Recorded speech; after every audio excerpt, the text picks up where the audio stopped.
আজকে আমি আপনাদের সঙ্গে শেয়ার করব ভাইরাল ডেনিশের রেসিপি। এখানে হচ্ছে ডেনিশ নিয়েছি একটা, এরকম একটা বড় বাটির মতো নেবেন যেখানে আপনি দুধটা ভালোভাবে দিতে পারবেন।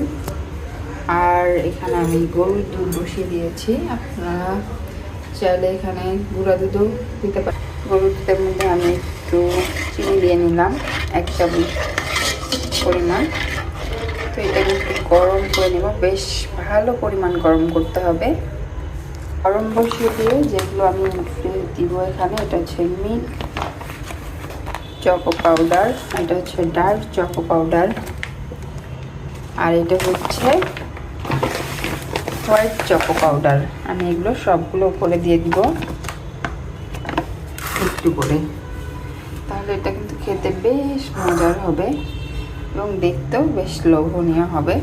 তো চলুন, এখন দুধটা আমার প্রায় বলক এসে গেছে, আমি এখন এটার মধ্যে দিয়ে দিব।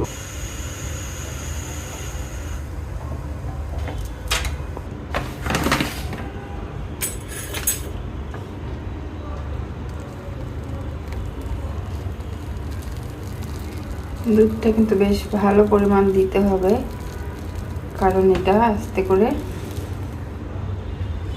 টেনে নিবে।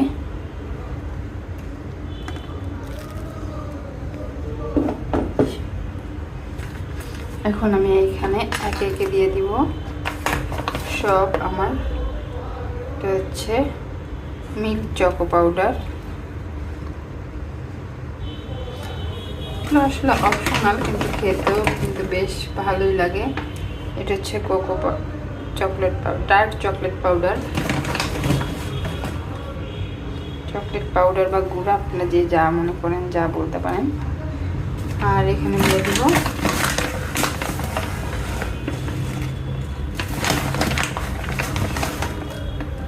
White choco powder.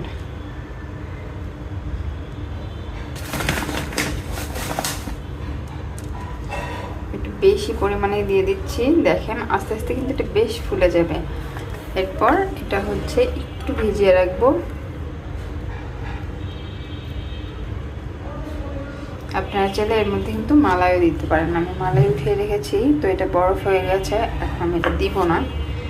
আর হচ্ছে আমার ছেলেও তেমন একটা পছন্দ করে না মুখে শর্ট লাগানোটা, তো এই। এরপর এখানে চাইলে আপনারা কাজু বাদাম দিতে পারেন, একটু পেস্তা বাদামও দিতে পারেন, তো দেখতে আরও লোভনীয় লাগবে এবং খেতেও বেশ মজার হবে। তো আপনারা এভাবে খুব সহজেই একটা ডেনিশ কিনে নিয়ে এসে